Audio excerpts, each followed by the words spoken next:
Guys, welcome back to another episode of Help I'm a Camera Nerd podcast. We're back again with another special guest this week. So some of you might recognize him if you're watching the podcast on YouTube, or you might just recognize his voice if you're listening to the podcast on a podcast app. So we're here with Carl from ProAV. So Carl, give us a little introduction to yourself. Tell us your job role. Thanks. Tell us your CV. Thanks for having me, guys. It's been a pleasure. It's been a long time since I've caught up with you guys. It's been really nice today. I'm Carl. I work at ProAV. We're one of the leading UK resellers of anything pro video equipment related. I'm their head of technical marketing. So I'm the camera nerd that helps create all the content, basically. So yeah, thanks for having me on. It's good to have you on. Yes, good it is. And Carl, we met at university. Carl was a couple of terms below us. Have we actually? I can't remember if you were year 3 when I was year 1, or if you just graduated as I started. I can't quite remember. Yeah, I can't remember. So you would have been 4 years below us, because I think you started. So you just graduated. Yeah, we graduated and then you started. Yeah. So I was one of the young, irritating kids that was just not on your radar whatsoever. Do you know? I think the good thing not at all. Our uni is that we're kind of friends with everyone. It was a very friendly, in a weird way. You uni. kind of just, because people would crew for you all the time and stuff, 100%. and you needed those people to crew for you as well. And I think I ended up on shoots for both of you. Yes, you did. After your postgraduate films, right? One on a roof and one in the middle of the Peak District on a rainy day. So one in the absolute torrential sideways rain, and one on the very windy rooftop in London. So next time, let's do a comfier shoot, right? Studio shoot. I mean, this is what this is, right? It's the studio. Yeah. There's behind the scenes as well from Falling. I don't know if you've ever seen the video, but you're in the video, the behind the scenes video. I'd like to see that. I think it's like 12 minutes long. I've not watched it in years. No, do I want to see that actually? It's I don't probably moppy haired teenager. Twat. I am terrified to watch it as well because, early days, I think people put a camera in your face and you just started speaking because you felt like you had to. Not I wasn't because speaking on it, was I? Maybe. I honestly haven't watched it, but it's quite a long behind the scenes video. 12 minutes feels like quite a long one. So I don't know if it's on YouTube. Will we put a link to it, you think? I'll put it, if it's not on YouTube, I will upload it and put a link to it for sure. Because it'll be interesting. It'll be an interesting watch. Yeah, Carl, so tell us, how did you get into doing this at ProAV? A little bit of your journey after uni to now. Yeah, so I graduated and moved back down from here. We went to university together in Stoke-on-Trent, so the other end of the country, really, and moved back to here where I just started picking up casual corporate things as you do straight out of uni, just trying to get a bit of money coming in, school plays, weddings, corporate stuff, that kind of stuff. Did a bunch for some football clubs near, for Watford Football Club. Did a few corporate things for Frero and Kinder Sport and stuff. Did also that kind of little small corporate stuff for big people but small projects for them. And we bought our kit from ProAV. And so I was just chatting to the team here and the bosses and just sort of said, well, no resellers seem to be making this kind of kit content back then. This was nearly 10 years ago now. Why not? Can I help with it a little bit? People in America were doing it and lots of independent people were doing it.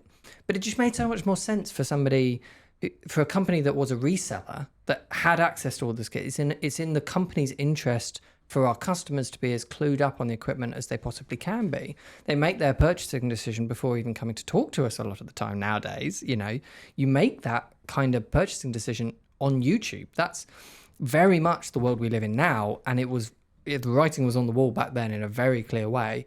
And yet, some of the UK companies had dabbled a little bit, certainly very early on had dabbled, but none of them were doing it consistently, doing one every single week or every single month even, with familiar faces in them.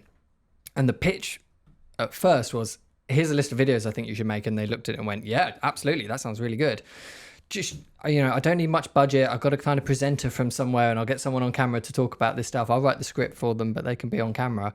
And that didn't end up happening. I just ended up being on front of camera right from the start. And I've got better at it over time. It's still not my comfort zone, but I mean, I'm behind the camera mainly, but yeah, that was nearly 8 years ago. I started making them. I did it for about 6 months, sort of more on a freelance basis, and then it got to the point had so many videos to make that, you know, they were 80% of the work I had bringing in when I was from my job in corporate world.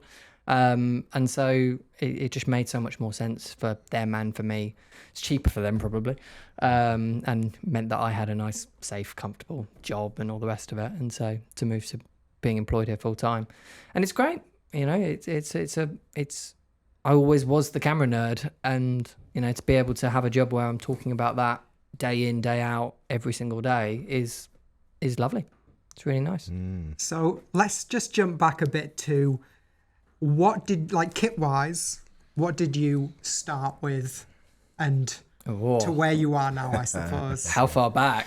I'd say, you know, as far back as, let's say, when you left uni, like what did you have coming out of uni? Because a lot of us obviously bought kit at uni and used a lot of our own kit. I didn't own much. Okay. I had a Canon 6D. No, not 6D. A Canon 60D. So the APS-C one. So very entry level, not like super entry level, but you know, low mid range Canon DSLR back then. And some simple, I think I had like a 24-105 f4 EF lens, you know, and a Rode microphone on top, and that was about it in terms of my kit. Little Manfrotto tripod. I went sort of teamed up a little bit with my friend's dad, who had been in the industry for a long time, a guy called Tom. I think he's pretty much retired now, but lovely, lovely guy. I was best friends with his son growing up, and he took me under his wing a little bit coming out of uni, so I owe a huge amount to Tom. But he was a very regular customer here. He had a C100 Mark II, so that's what we had as our main production camera. And then after doing some of the videos here for a while, he bought a FS7, which became our standard. And then coming here, the company got C300 Mark III, C300 Mark II, sorry, would have been the first camera. And I used that for nearly the entire time until the Mark III came out, when we got a Mark III, and now do most of it on C70s. So quite Canon. In between that time, I've owned a Sony A7R, and a Fuji X-T3 just for home, you know, family snaps kind of stuff, not professionally with either of them. So yeah, that's kind of my camera landscape. So nothing too fancy, but I've managed to avoid the gear acquisition syndrome quite well from working here. I think it helps that I can just sort of borrow things as and when they're needed. Because it could be a very expensive problem working somewhere like this. Yes. Very expensive addiction, yeah. Yeah, we talked last week about the vanity purchases, didn't we? Because, you know, obviously, like, well into kit. A lot of us are into kit, so something new and shiny comes out, and you just want to play with it. You just want to buy it. And, you know, there have been purchases that I've made where it's like you'll get it and you think, oh, I'm going to use this all the time, and you end up very rarely using it. And it's like, nothing's worse than that, because you really want to be using... What kind of kit would, out of interest, what kind of kit would you put into that category? Anything. Sometimes you can get like external monitors that you think, or like a wireless follow focus that you've maybe been on shoot a few times and you're like, this would come in really handy. And but it's then, great if you set it up. Yeah. But in reality, how often can you be bothered to set it up? Exactly. Yeah. And you know, a lot of the times when you need those specialist kits, if you really need them, the budget is usually there in the production to hire it in. Yeah. Yep. And you never end up, quite often you'll end up with just a lot of issues sometimes, especially if you've gone down, you know, the less standard route, or that the kit is just not designed necessarily for the bigger lenses or something like that. Or maybe you've got a director's monitor and you end up not wanting people to have, or people just don't want director's monitor anymore, or you're on shoots where you can't take it with you. So I've definitely made my fair share of vanity purchases. But I suppose that, you know, that's the great thing about coming somewhere like ProAV and playing around with the kit a little bit. And we don't want customers to make vanity purchases. We're not interested in quick sale. Oh yeah, get him to buy something, anything, get him out the door kind of thing. We want customers to make considered purchases. We strong believers in long-term customers rather than short-term customers. And, you know, if we can help you not waste your money, then you're going to turn into a long-time customer rather than a short-term customer. We're not interested in you wasting your money. It's not helpful for anyone. We want you to make good purchases which will make you money, and then you'll have more money to spend with us. So it helps everyone, you know, if you purchase good kit. I guess that's why I know the culture we're in now is you'll see something being released, you'll see the press release, you'll go and watch a couple of reviews, and you're like, you've convinced yourself. I need that. You need that. You're like, oh, it's gonna make my life so much easier. But then you actually come and use it, or you buy it, then use it, and you realize I didn't really need this as much as I thought, or you use it once a year or twice a year. Absolutely. You know, as opposed to coming somewhere like this and having a real play. Like we've, you know, earlier today we've walked around. You know, obviously we did a little tour for our video. We're gonna link that in right here. At the link to this right there.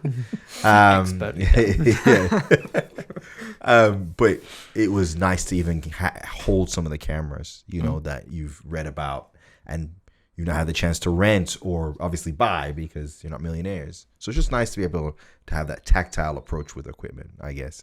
What are some of the trends you've seen like over the years from, you know, a reseller's point of view of how the industry's changed or what people are asking for has changed?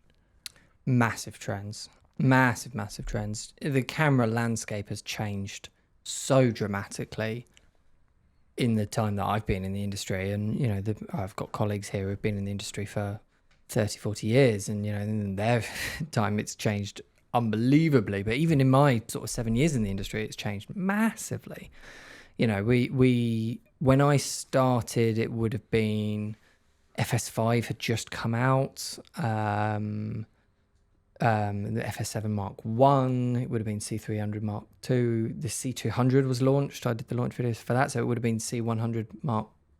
But I don't think I was around at the launch of the C300 Mark 2. As in around. I was around. I was working here. And so in that time, you know, small cameras have become so much more capable from every single manufacturer. You know, it used to be a huge thing when a camera that cost less than $5,000 and was less than this size had 10-bit in it. Now, every single camera, really, if it's meant for professional video in any way, shape or form, it's got 10-bit video in it. You just wouldn't look at a camera without 10-bit video in it nowadays. And that just wasn't the case at all back when I started. Even up at high-end 6-7 grand cameras. Lighting has changed a huge amount. This surgence of cob lighting, so Bowen's mount fixtures in the video world has just completely changed the way that customers are buying lights. So panels and the rest of it have declined. You know, tungsten is completely non-existent in the sales world, other than occasionally, in fact, not even to rentals. It's just non-existent. HMI is a little bit to rentals, but really everyone is buying LED, and every LED that someone is buying, whether it's a £200 one or a 10 grand one, is really good and really color accurate.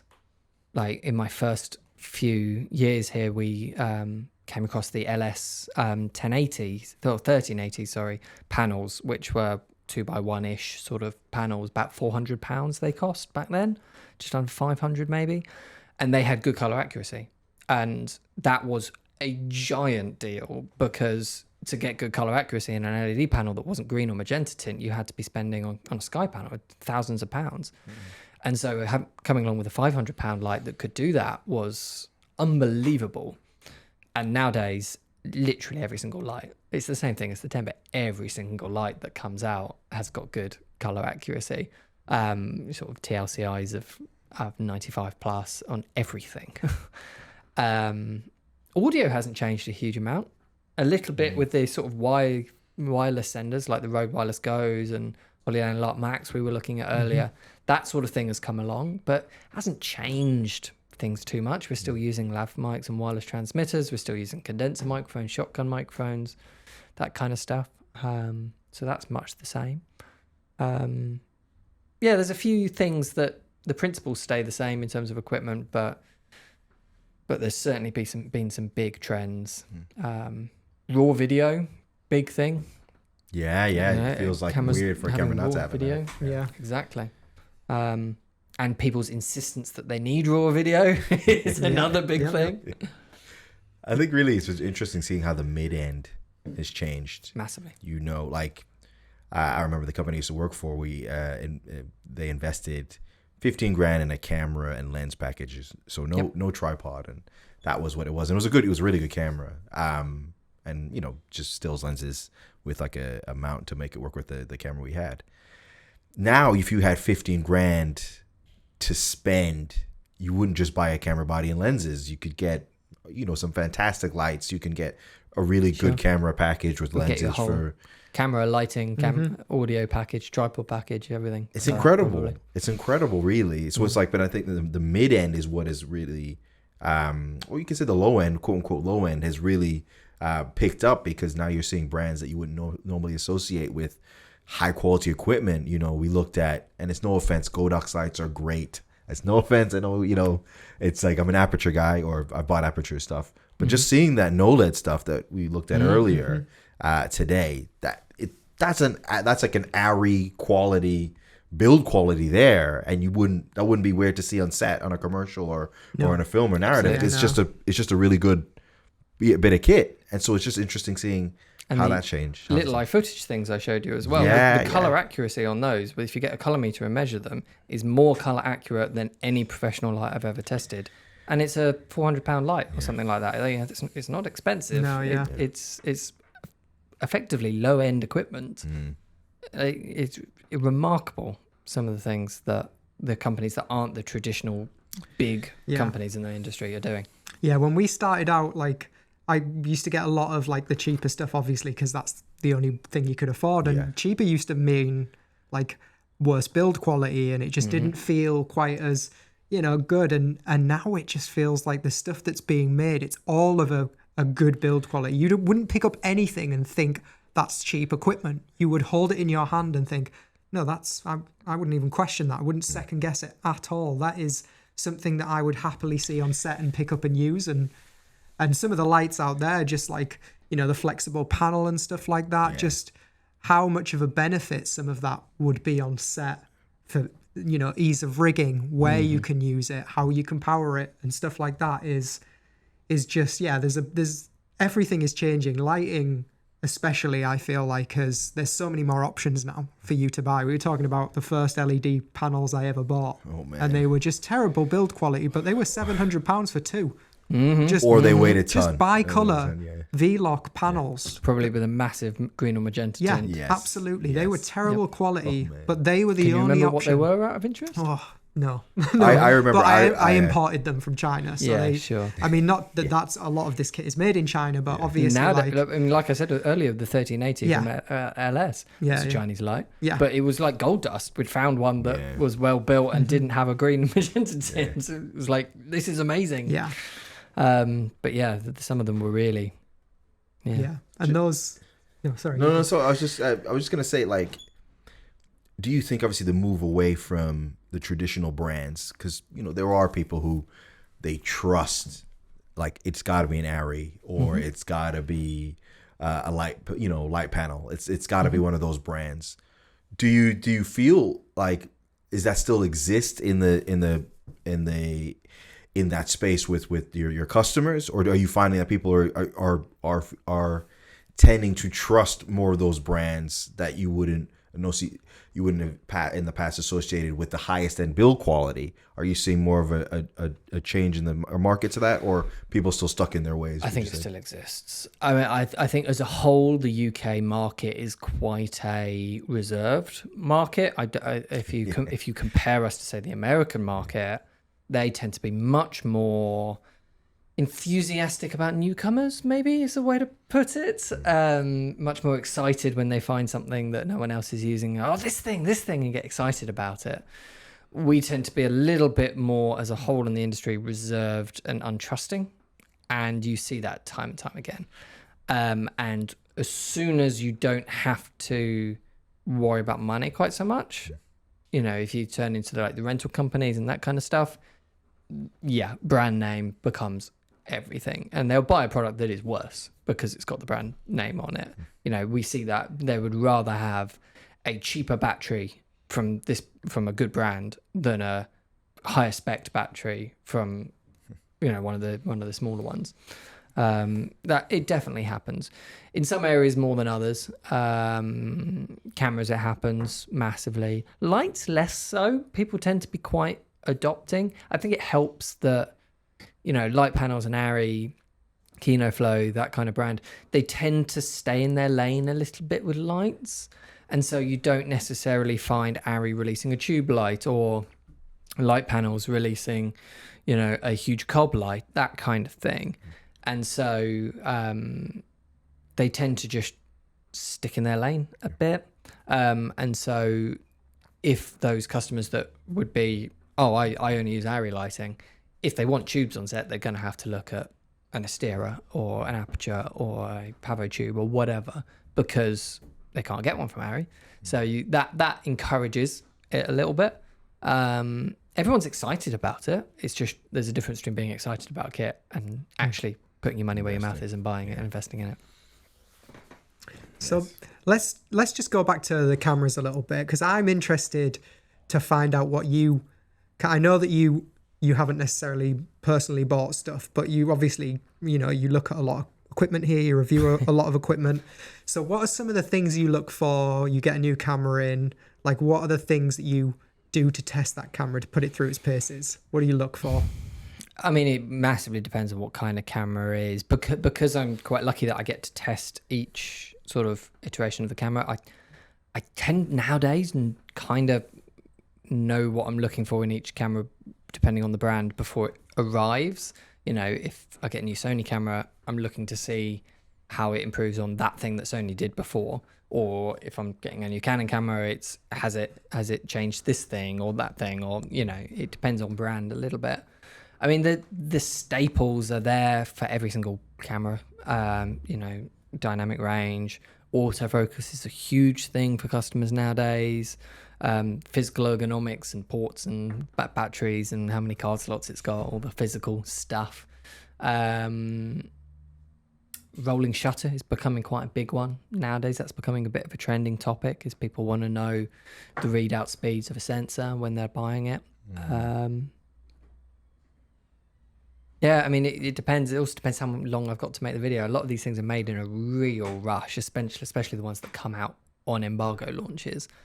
And so, doing a comprehensive camera test of every single part of that camera, that's massive. It's also not necessarily the type of content I like us to make, because I think customers don't watch one video. It's not like I've got customers watching the ProAV videos and the only videos they're going to watch are ProAV videos. They're going to scour if they're interested in a new camera, they're going to scour the internet and they're going to watch everyone's videos. And so my mentality around testing new cameras tends to be to offer some insights rather than give them a comprehensive picture of everything about the camera, if that makes sense. Helps me make more videos as well, because it's less time consuming than testing every single thing about a camera. But my gut instinct is that that's more interesting for people, to get a little bit of, not personal opinion, because I try and keep my personal opinions out of it, because it's not what camera's right for me, it's what camera's right for the customer, and every customer is very different.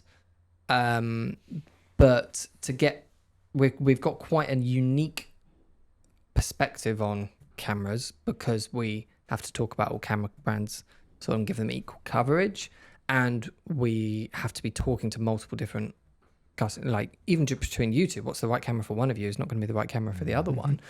You add to that the little film student and BBC and that massive rental company, and then the company over there making the streaming show for Netflix, dramatically different needs on all of them. And so with our videos, we've got to talk to all of those customers. We don't know who's going to be watching it. And so that does give us a bit and because we do talk to each of those customers, we know what's important to all of them. So we're not necessarily in our own little bubble of what's important to me and what I care about. And so that's quite nice, I think, to hear from somewhere that goes, well, I know this might not make sense for this kind of work, but here's where it does make sense. I think that's where we add the value into the wider camera landscape, if that makes sense. That makes a lot of sense, I guess. You know, people want that personal approach because they will find out their own workflow when they have that camera as well. So it's almost like you're piecing what's that reviewer said, and then you're checking out a reseller and their perspective, and you can go, I'm going to buy it from them because I like that person who's consistently giving me a good advice. Mm-hmm. So again, it's like really useful to see that, because when you're like making a decision of where, you know, you want to know where you're buying from knows what they're talking about. And and it's not just reading off the spec sheet and then, you know, he's like, 'cause, well, if you're going to do that, then you're not going to really give me much aftercare, or, well, this is, you know, this issue, or this, or, you know, can it do that? And you can actually call up. Yep. You know, just from a customer, how are you finding, do customers need as much hand holding as they used to need, or used to Abe, or is it more independent and just coming for a last bit of advice? Exactly, definitely the latter. I mean, there are marketing stats on it where, you know, it takes, I can't remember what it is now, but it's something crazy, like 20 different touch points for a customer to make a purchasing decision, you know, and so that's 20 different things they've got to have researched, and you know, if you're doing content marketing or whatever, it's pieces of content they've got to have consumed before they make up their minds that that's the right thing for them. And so you know, that's the landscape we live in. Then we do get customers come and say, look, what should I buy?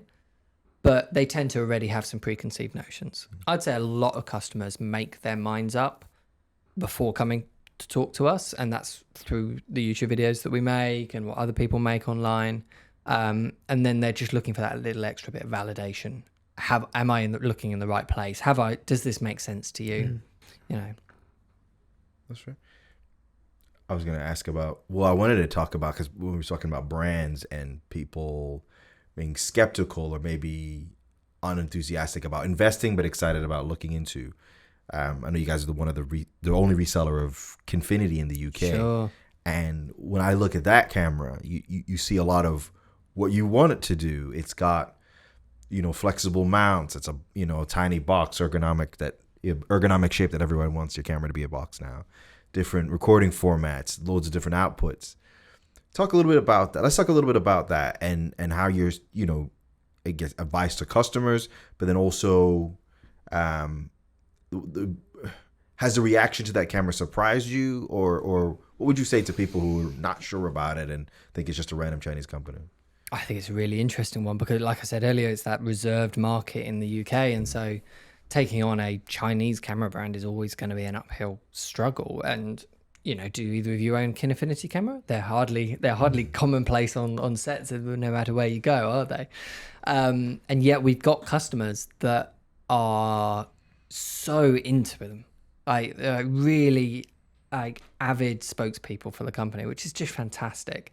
And we've got customers using them all over the world, like in Ice K, like got a fantastic guy, Toby Strong, who does a lot of the BBC Natural History stuff and is using it in the Himalayas and the Antarctica, and he's got these amazing photos of holding a Mavo with an eagle on his head and stuff like that. And yet you'll talk to a customer who doesn't trust them because they might break. You know, I don't know that it's not going to be buggy on me. And go, yeah, sure. Every camera can break. And yeah, we've had customers which have had issues. Of course we have. They're getting less and less over time. But every camera brand has issues. Yes. You know, it's like memory. You know, the amount of everyone's got that one media company that they don't trust because it failed on them. Every media company fails, and so it doesn't really matter whether you're buying SanDisk or G-Tech or Western Digital or whoever. They're all going to fail at some point. Media is media, and you know, just because it's got an ARRI or a red badge on it doesn't mean that it's not going to break at some point. So It's a really, really interesting one because it's a camera that gets people excited, the Kinneys, and yet it's a camera that, you know, sales figures are low compared to a load of the other cameras we sell. And I think a lot of it is that trust. I think a lot of it is seeing other people out there using it. We saw this with Blackmagic earlier on. You know, the Blackmagic have done so well with so many of their cameras, and yet they were absolutely the new kids on the block that made unreliable cameras that broke back when they started. And yet, look at them now. They are I think they're our third largest camera supplier in the industry now. You know, they're massive, and they make fantastic products. And I think Kinney is just on a slower journey than that, really. I think they snowballed Blackmagic because they came into the market at an amazing time when you know, nobody else was really making a camera like that at a price point like that. Yeah. And that's unreplicatable. Nobody can do that again. The camera company maybe I should compare them more to is Zcam. They're quite an interesting one. In fact, a lot of people in my recent Kinefinity video, a lot of people were speaking about Zcam in the comments, and I was just reading them coming in, going, "Yeah, you're right. Why didn't I? I'm falling guilty of exactly what I'm getting annoyed at customers for doing, and just not accept it, not lumping that in with all the other camera brands. You're 100% right. Why shouldn't I be comparing it to the Zcam?" And so that's something I think I'm going to do. But yeah, as a whole, I think we are nervous about new things, but they're lovely cameras. They're nice.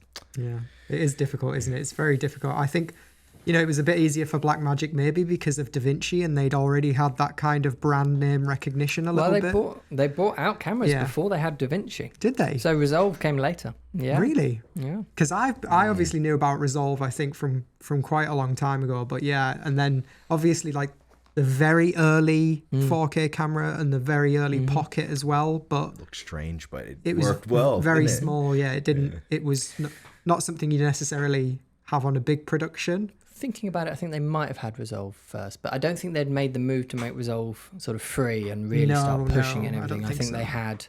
they had Resolve, but it was much more of a closed door kind of thing. Yeah, and I have noticed, like I had Ursas for years, and there was just that preconceived idea that it was rubbish and it wasn't a proper camera, and you would shoot stuff on that camera.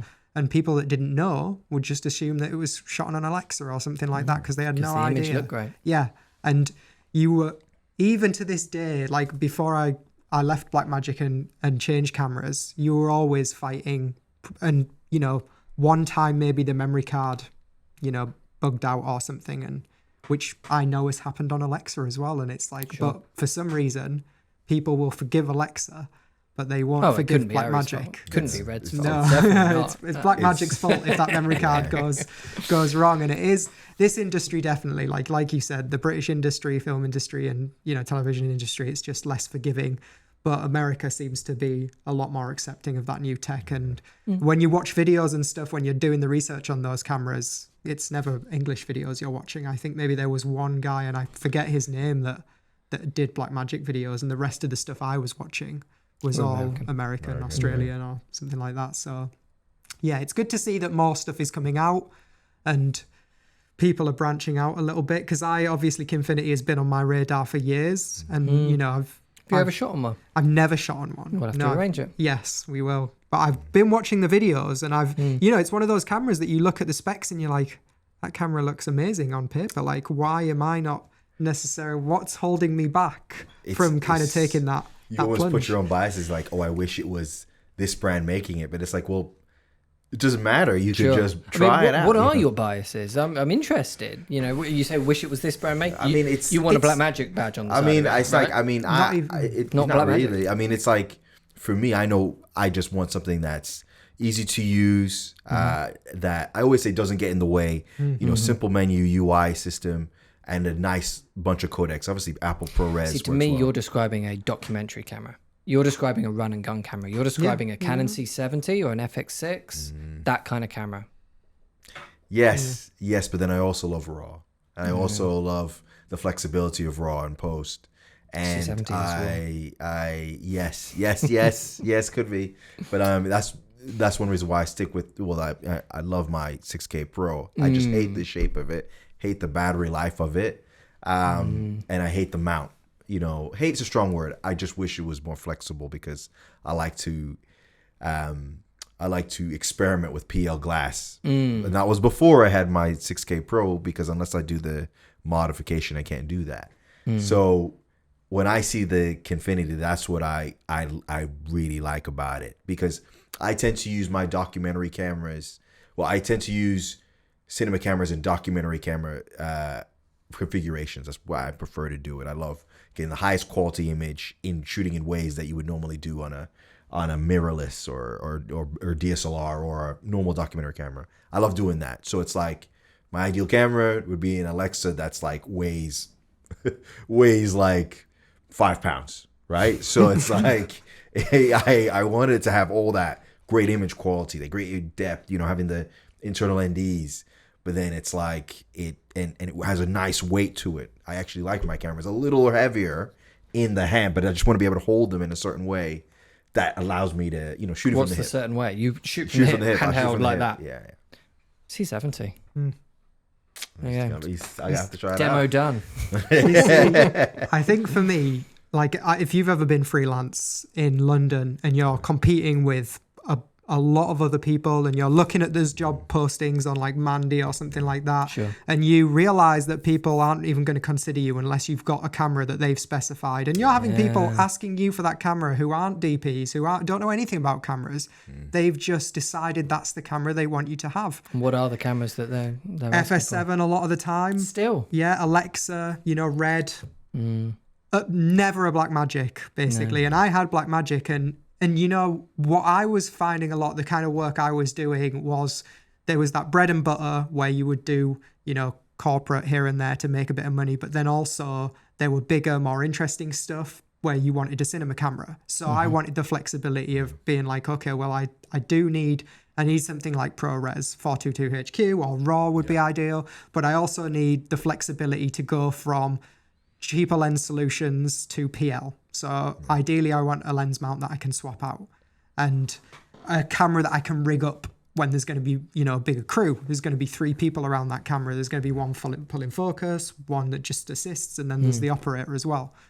So you kind of, you want the best of both worlds, because then I also want a camera that I can scale down for when I'm going on shoots with no one else and I've got to carry that thing through central London by myself. Yeah. And it's disheartening when you spend years and years and years improving your skill set, and then you're told by someone who spent very little time what camera you need to have to do your job. Yeah. And we've talked about this a lot. And are they hiring you, or are they hiring the camera? Really, they're hiring the camera, right? Because and it sucks that it's like that. And I think it happens here a lot, but it is just, you can't even get past the 100 other applications that have applied for that job that have got that camera. And I use a lot of cameras. Yeah. And my work and my shots are the same. Mediocre quality, no matter which camera I'm using.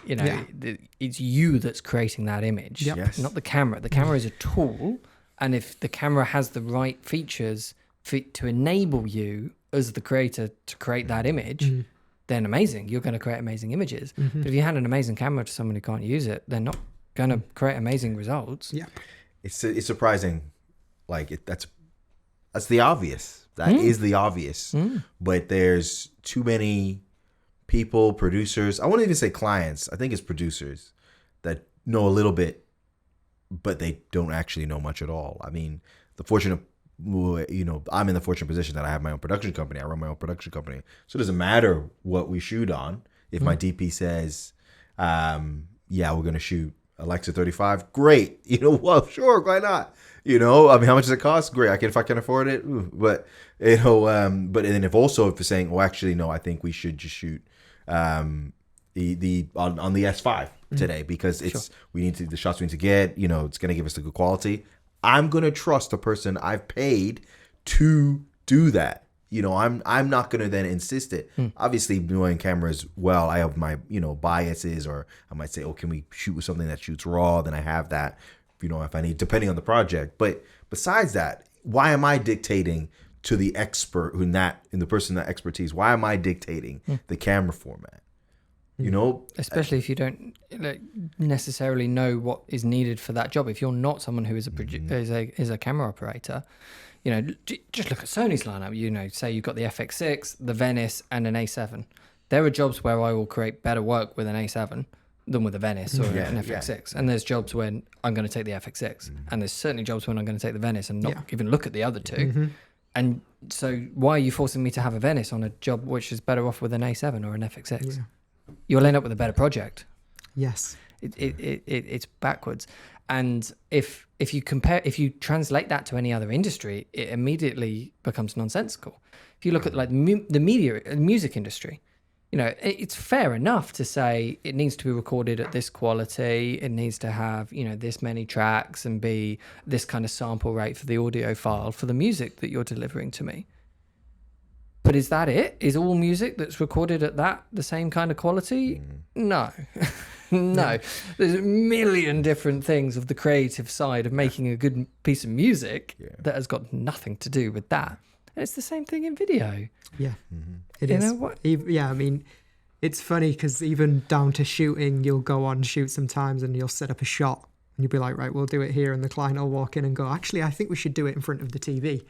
And it's like, you know, I've been shooting for quite a long time, and there's probably a reason that I haven't. You don't get on a bus and go, I'm just going to drive us to the next stop. Yeah, I know better ways, so we'll do that. But that's kind of about managing, I guess, back to managing expectations. Everyone's an expert. Everyone, sorry to cut you off, bro, but it's fine. Everyone's an expert when something's already set up. You know, everyone's got an opinion when it's already done. 100%. But it's like, how do I create that, you know, from scratch, from nothing? How do you get to that point? And, you know, to that, obviously, you know, to that point there, it's obviously there's tweaks. But again, it's about managing expectations, as you said, and educating your clients, producers, whoever. This is why it's that way. You know, I've had, in the past, you know, when I have my director producer hat on and I'm not thinking about the camera at all because I haven't got time because, you know, I'm doing all these different roles at one time. You'll go, okay, this is what my vision was, but I'm going to get the expert, Mark. I want paying to be here to tell, you know, this is what I want from the shop, bud. Can you get what you think I mean? And they set it up. Let him use the tool that he wants to use. Exactly. Yeah. Yeah. I mean, it's nice that when you've got the bigger shoots that you know, you're not turning up on shoot and deciding what's happening right there. And then you've usually, if you've got the time, you're going in, you're planning this, you're talking about it in depth. You're talking about the kit you want to use, ideally, you know, the lenses and stuff like that. And it's nice when you get those shoots that you kind of turn up and you're like, right, well, we know exactly what we're doing here because we've talked about that and we've discussed the lighting we want to use. We've discussed the cameras and the lenses that we're going to use. And it's nice when you can go and that's why somewhere like this is great because you know, you've got a big shoot coming up and you're like, well, what lenses do we want to use? Those lenses? Well, let's try those lenses out and see how those lenses look on our kit and try those lights out and see if that would be, because really, unless you're holding it in your hand and you know if it works with the camera you want and stuff like how it feels, you're never really going to know what it truly is like, right? Yeah, look, for instance, right, we were looking at the anamorphic lenses from Laowa today. And you have those Proteus ones look amazing. You know, the look is great.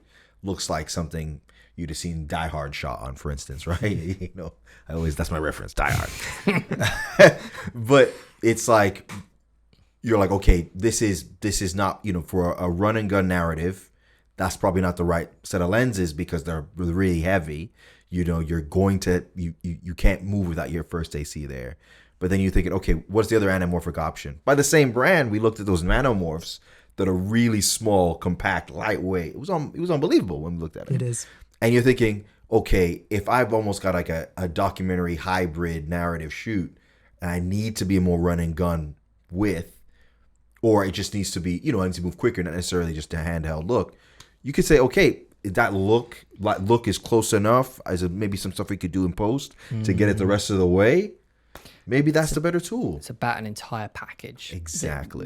The technical aspects are not the only part of the package is what makes it the right tool for you. And to take those two lenses, for example, I could easily make a video that convinced you that the nanomorphs were awful. Why would you ever use a nanomorph? The Proteus are so much better in every single way. You'd be an idiot to buy a nanomorph.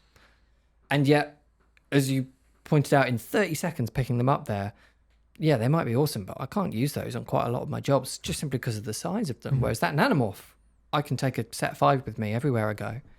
And, that is it's a piece of kit that's actually going to get used time and time again. So, yeah, the flares might not be quite as nice, but you know what? I'm going to use it. And so that might make it the right tool for you. Or it might all be about that final image, in which case, don't go with the nanomorphs, go with the Proteuses. They're way better. It's the right tool for the right job for the right person using it. And the same answer isn't the same answer every single time. I think that's a great point to end. Summarized it really well. It's been it's been a great pod. Carl, thank you for your time. Yeah, no worries, anytime. It's nice to catch up with you both. Yeah, it's been great. And so guys, thanks again for joining us today. Remember to like and subscribe. You can find us on the usual platforms, YouTube for our video pod, and also Spotify, Apple Podcasts, wherever you get your podcasts, you'll be able to find us. So remember, guys, stay shooting. That's the first time I've said that. I'm saying remember. You're trying to come up with a tagline. It's like Jerry Springer, take care of yourself and each other. Catchphrase. See you guys on the other side. Peace out.